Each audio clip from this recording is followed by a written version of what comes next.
Hi friends, welcome back. Today I wanted to talk about my tattoos. I did a tattoo and piercing collection video at some point last year, but I've actually gotten quite a few more tattoos since then and I really wanted to share them with you guys. I did mention in that video that I do have a few handmade stick and pokes, but as I said in that video, I don't recommend doing that. I did that when I was a bit younger, but I really don't recommend it. Just save up some money and go to a proper tattoo artist, or if you want to go get a stick and poke done by a professional, that's fine, but just don't do it yourself. But just because they're part of my tattoos, I'm just gonna insert a bunch of photos of my stick and pokes now, so you can judge them and see how bad they look compared to my actual tattoos. I do want to get some of them lasered off.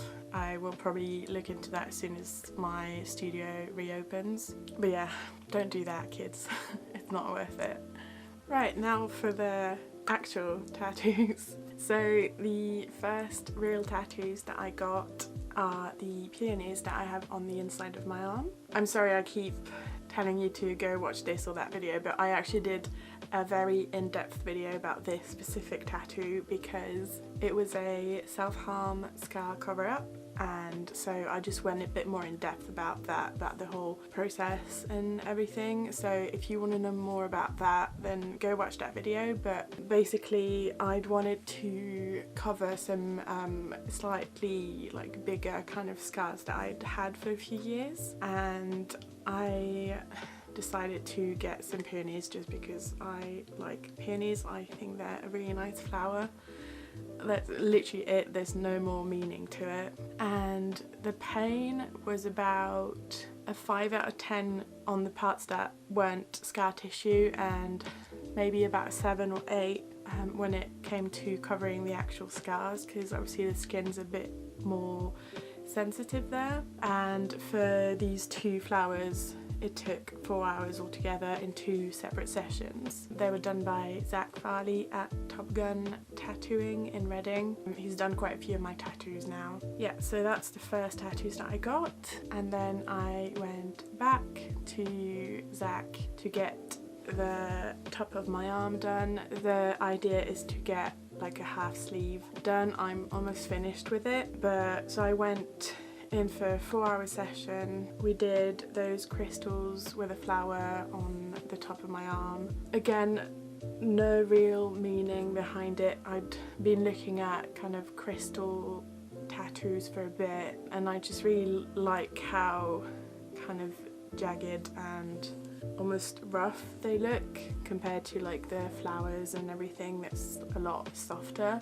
I feel like it goes all together really well. I am going to get it reworked a little bit just to make some of the lines a bit bolder so it matches the inside of my arm a bit more. But regardless, I'm extremely happy with this one as well. And this was just maybe like a 3 out of 10. We added a few like leaves and like a little sprig of lavender as well. This was kind of added freehand after the bulk of the tattoo was done. And then we decided out of nowhere to just add this little robin guy here, and his name's Bob because I'm original.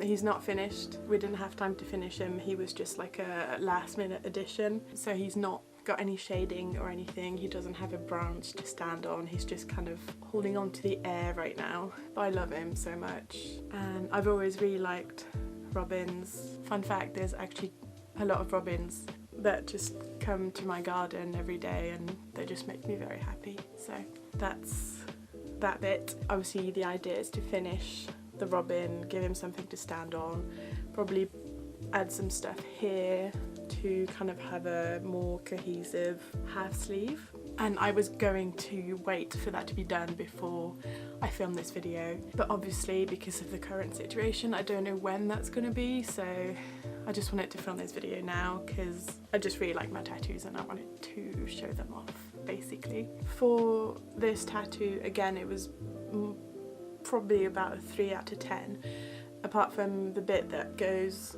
kind of over the bone. If you've gotten your elbows tattooed before, you know that it's really, really fucking painful. So that was a bit tough, but apart from that, it's very, very bearable and definitely worth it.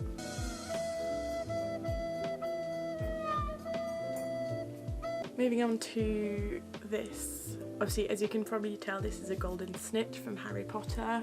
I have been a Harry Potter fan for many, many years. In September, I started listening to the Harry Potter audiobooks read by Stephen Fry, and I listened to them all in like a few weeks, and I was obsessed, and it just reminded me of how much I love those books and the films and stuff, because I'd only ever read them in French, because I'm French, not just because I like to suffer, when I was a kid, and I hadn't read them again in a long time, so I thought I'd read them in English, and yeah, I was just like, fuck, I fucking love Harry Potter and I want to get a Harry Potter tattoo.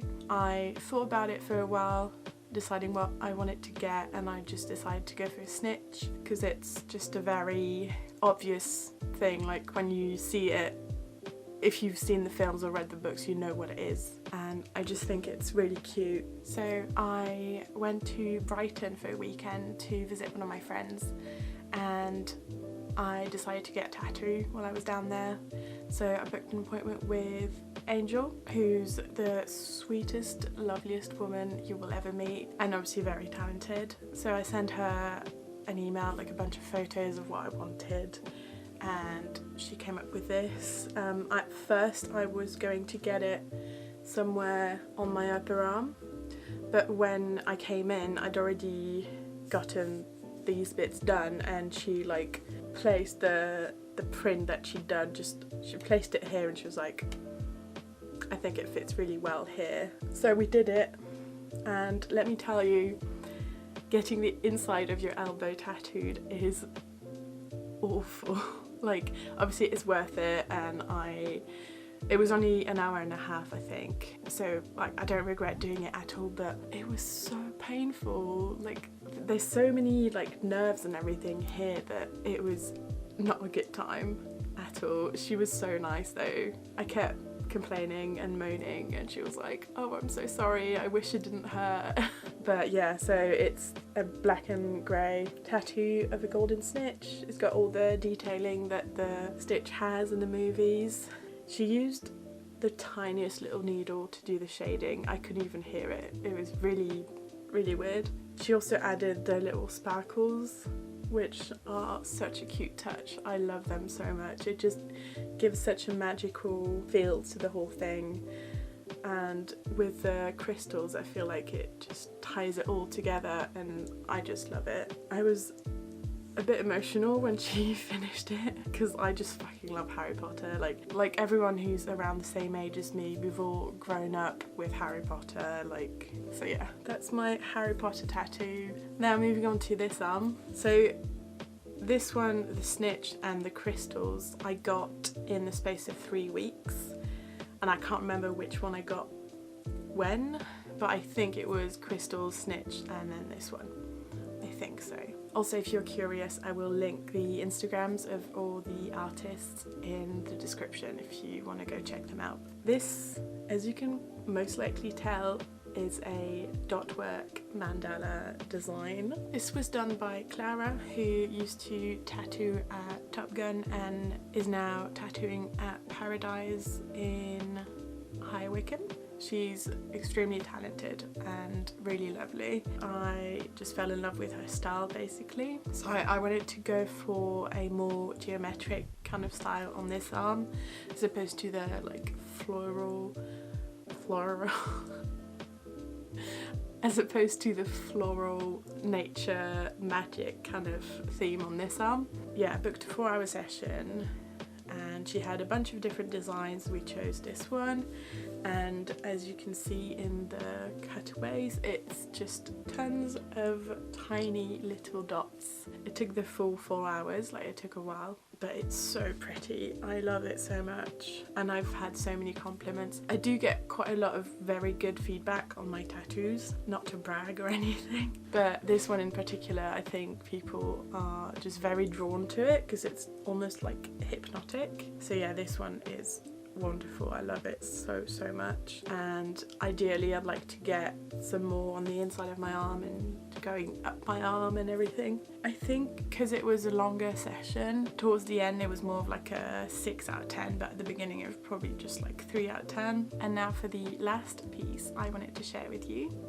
my most recent tattoo. I got it done on my holiday to Lanzarote, of which I came back just before the whole lockdown situation happened in the UK. And yeah, I got this amazing traditional-ish style tattoo of a hand holding 2 tarot cards. The cards are Death and the Wheel of Fortune, and the cards are actually designed based on my own tarot deck, which is itself based on traditional tattoos. So it's all kind of gone full circle. I contacted the tattoo artist. Her name is Suka, and she works at Wild Hand Tattoo Studio, which is her studio, and she's extremely talented. She does a lot of stuff in this kind of traditional style. I sent her a photo of the 2 cards that I wanted, and she recreated them on my leg basically. And when it comes to choosing the cards, I'd been through quite a lot of changes in quite a short amount of time over the summer. As I mentioned in my most recent video, I had like a major breakup, new job, new house, so I felt like I was in a very kind of transitioning kind of phase of my life. What the fuck am I even on about? Honestly, not a fucking clue. But basically, death, as gloomy as it may seem, it's not actually a negative card. It's just a representation of new beginnings and changes and everything. And I also tend to just, whenever I read my own cards or just play with the deck and just end up picking out a card, 50% of the time it will be this card that comes out. So I just really like this card. And the Wheel of Fortune itself also kind of represents constant changes and good luck and karma and all of that together. So they're all kind of centered on changes and new beginnings, and that's kind of what I was feeling at the time when I wanted to get this tattoo done. So that's what I did.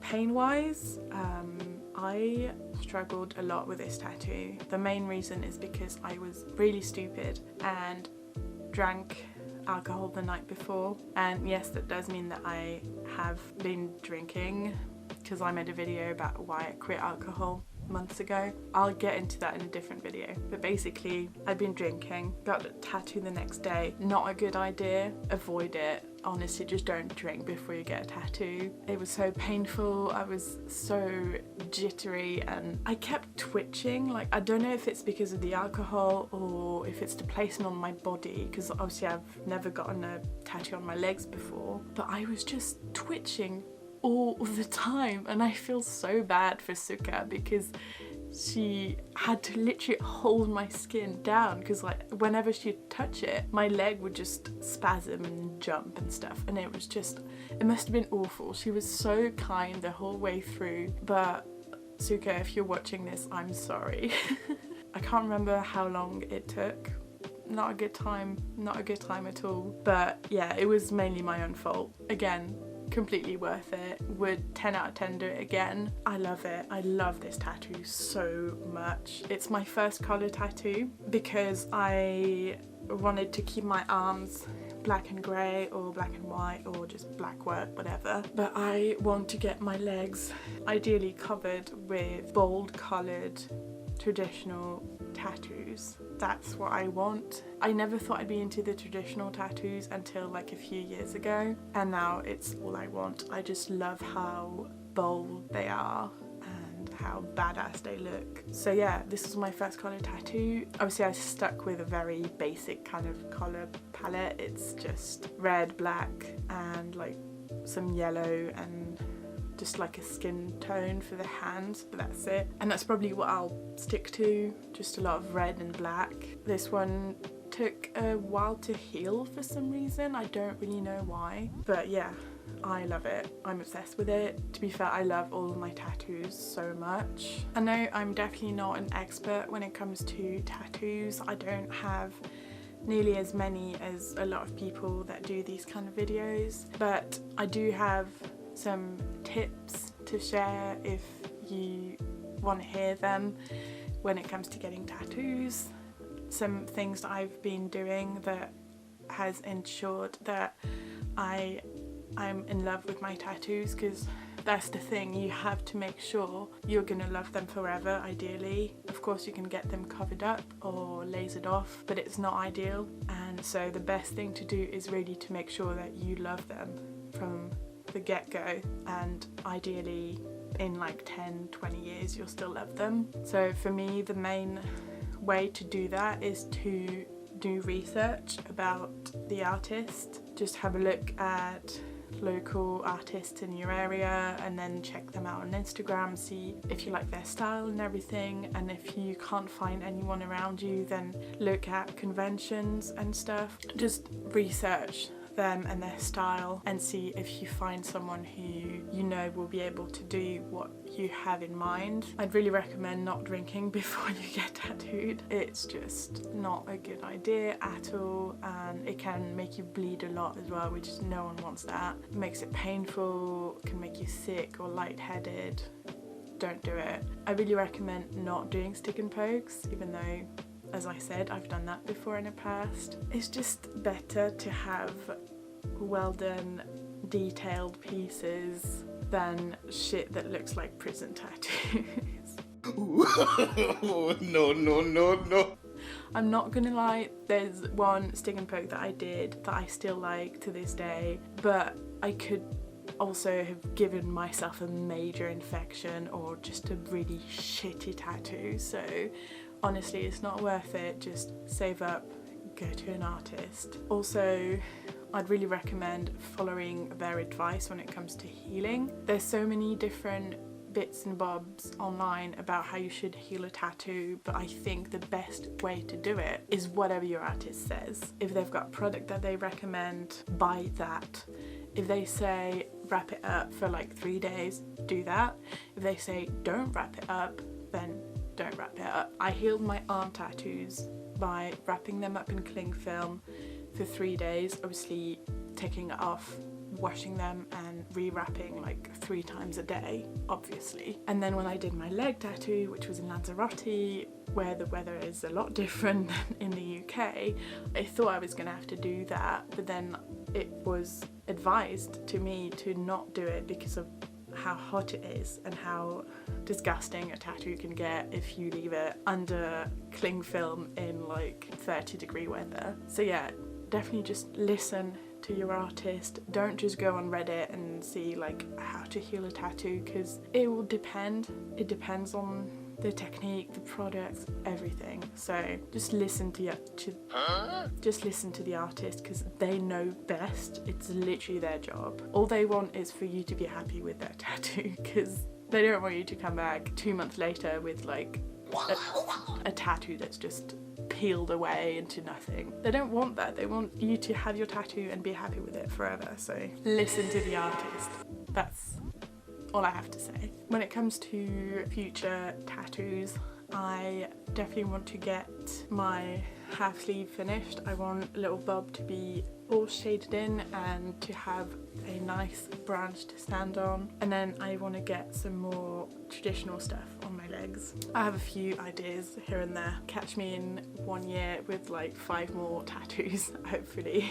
That's it for this video. I really hope you enjoyed it. If you've got any tattoos or piercings, I really want to hear about them. I love hearing about body modifications of any kind, so leave a comment, let me know. And yeah, thank you so much for watching, and I'll see you at some point. Bye.